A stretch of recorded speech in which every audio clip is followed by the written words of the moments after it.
हम जानेंगे कृष्ण यानी ब्लैक होल के बारे में। यह ब्रह्मांड का एक ऐसा रहस्यमय तथ्य है जिसके बारे में हम जितना जानते हैं या सोचते हैं यह उससे बहुत अधिक विस्तृत है।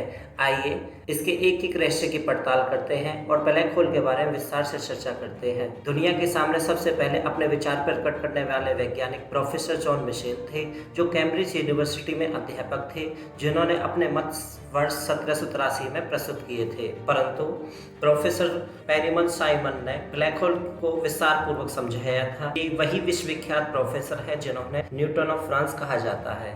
ब्लैक होल का गुरुत्वाकर्षण सर्वाधिक है, जिसे नाभिकीय बल के नाम से जाना जाता है, जो सभी खगोलीय पिंडों को अपनी ओर आकर्षित करता है, जहां समय का भी कोई अपना अस्तित्व नहीं होता। चलिए जानते हैं इतना रोचक में रहस्य पिंड आया कहां से और शब्द की उत्पत्ति कैसे हुई।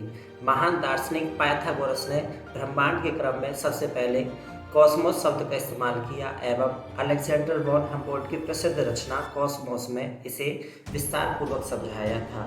परंतु ए.बी. जॉर्ज लेबेंतर का महाविस्फोट का सिद्धांत जब सुप्रसिद्ध हुआ, जिन्होंने बताया कि ब्रह्मांड की उत्पत्ति महाविस्फोट से हुई है, जो आरंभिक काल में गर्म धधकती ज्वाला के रूप में छिन्न भिन्न होकर दूर दूर जाकर गिरे खगोलीय पिंड बाद में ठंडे होकर ग्रह, उपग्रह, क्षुद्र ग्रह, पिंड आदि के रूप में परिवर्तित हो गए। स्टीफन हॉकिंग की प्रसिद्ध रचना समय का संक्षिप्त इतिहास नामक प्रसिद्ध पुस्तक में बताया गया है कि समय और पदार्थ की उत्पत्ति कैसे हुई, जो ऑक्सफोर्ड यूनिवर्सिटी से बीए और कैम्ब्रिज यूनिवर्सिटी से पीएचडी की डिग्री से सम्मानित थे।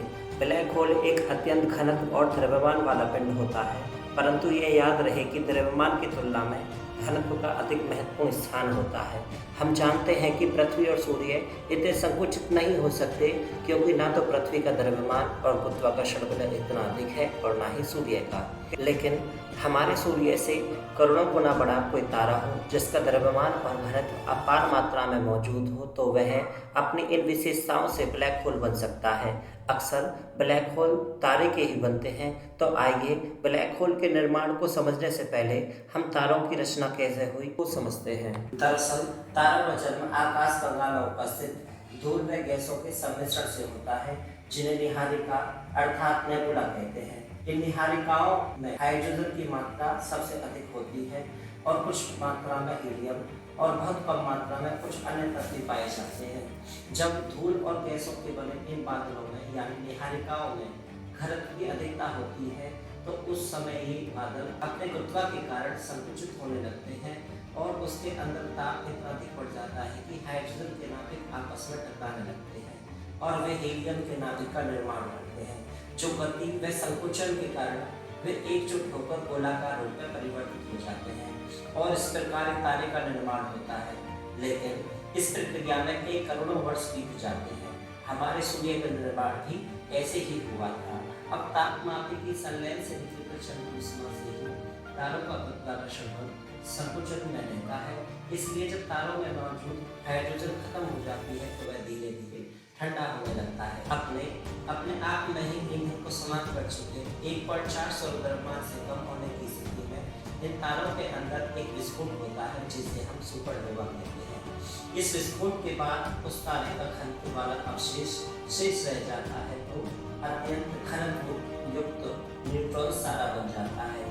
ऐसे तारे पर अपार गुरुत्वीय खिंचाव होने के कारण तारा संकुचित या कंप्रेस होने लगता है और अंत में वह तारा क्रांतिक संलयन के कारण उसका स्पेस और टाइम भी व्युत्क्रमानुपाती हो जाता है और अपने में ही स्पेस और टाइम बढ़ जाने के कारण वह अदृश्य हो जाता है और यह वह अदृश्य पिंड होता है जिसे हम ब्लैक होल के नाम से जानते हैं। किसी भी ब्लैक होल का संपूर्ण द्रव्यमान एक छोटे से बिंदु में केंद्रित रहता है, जिसे सेंट्रल सिंगुलरिटी पॉइंट कहते हैं। इस बिंदु के आसपास की गोलाकार सीमा या क्षितिज को इवेंट होरिज़ॉन कहा जाता है। इस इवेंट होरिज़ॉन के बारे में प्रकाश या कोई भी चीज बाहर नहीं जा सकती और जहां समय का भी कोई अस्तित्व नहीं रहता। आइंस्टाइन की स्पेशल थ्योरी ऑफ रिलेटिविटी के अनुसार इस ब्लैक होल के क्षितिज से दूर एक निश्चित दूरी पर खड़े किसी प्रेक्षक की घड़ी अत्यंत मंद गति में हो जाएगी और वहां समय भी अत्यंत धीमा चलेगा। याद रहे कि समय निरपेक्ष है और इसका अपना प्रभाव ब्रह्मांड की विविध जगहों पर अलग अलग गति में होता है। मतलब कि पृथ्वी पर जो समय चल रहा है, ब्रह्मांड में कहीं और दूर उससे तेज या धीमा समय चल रहा होगा। इसे टाइम डिवीजन कहते हैं। मानो या ना मानो, यह एक रोचक हकीकत है। ब्लैक होल के क्षितिज में आकर उसके अंदर आकर गिरने वाली कोई वस्तु के अणु बिखर जाएंगे और वह वस्तु धीरे धीरे अदृश्य हो जाएगी। इस ब्लैक होल के घनत्व में किसी अज्ञात स्थान पर चली जाएगी, जिसके बारे में अब तक भौतिक वैज्ञानिक कुछ भी नहीं जानते। ब्रह्मांड में कई प्रकार के ब्लैक होल होते हैं जो अपने विशिष्ट गुणों के कारण पहचाने जाते हैं। ऐसा तारा जिसका द्रव्यमान हमारे सूर्य से कई गुना अधिक होता है और गुरुत्वीय संकुचन के कारण वह अंततः ब्लैक होल बना है, जिसे स्टेलर मास ब्लैक होल कहा जाता है। ऐसे ब्लैक होल जिनका निर्माण गैलेक्सी के केंद्र में होता है और जिसका घनत्व अपार होता है, जो बहुत ही विराट होते हैं, उसे सुपरमैसिव ब्लैक होल कहा जाता है। ऐसे ब्लैक होल का द्रव्यमान हमारे सूर्य के द्रव्यमान से लाखों गुना ज़्यादा होता है। हमारी गैलेक्सी मिल्की वे के मध्य में भी सुपरमैसिव ब्लैक होल है, जिसका द्रव्यमान हमारे सूर्य से 1 करोड़ गुना ज़्यादा है।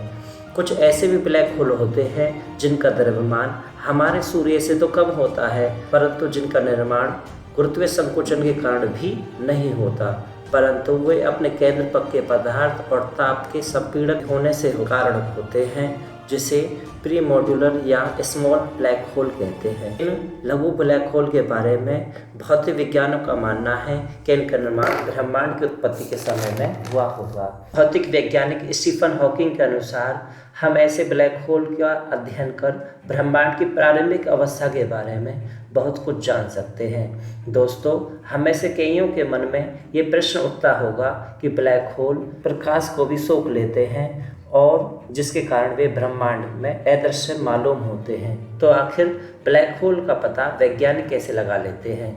मिशेल के अनुसार ब्लैक होल अदृश्य के बावजूद भी अपने आसपास निकटतम आकाशीय पिंडों पर अपना गुरुत्वीय प्रभाव डालते हैं।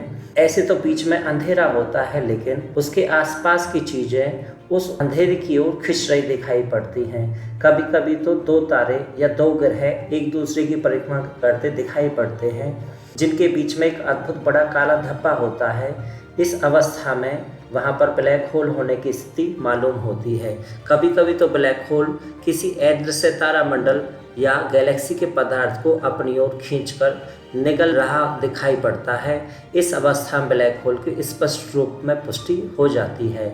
आइए हम यहाँ ब्लैक होल के कुछ अन्य रोचक तथ्य भी संक्षिप्त रूप में जान लेते हैं। ब्लैक होल वास्तव में कोई छेद नहीं होता, वह तो किसी मरे हुए तारे का अवशेष मात्र होता है। करोड़ों अरबों साल में गुजरने के बाद किसी तारे का अंत होता है और वो ब्लैक होल का रूप धारण कर लेते हैं। यहाँ पर याद रहे कि सभी तारे ब्लैक होल नहीं बनते। कुछ तारों के अंत के बाद उन और अवस्था में भी गति होती है, जिसे विस्तार से जानने के लिए आप हमारे सूर्य आरंभ से अंत तक का वीडियो देख सकते हैं। ब्लैक होल अपने आसपास की किसी भी आकाशीय पिंड को नहीं छोड़ता। वह ग्रह, लघु ग्रह, धूमकेतु किसी भी तारे को या पूरी की पूरी गैलेक्सी को भी अपनी ओर सोख कर निकल सकता है।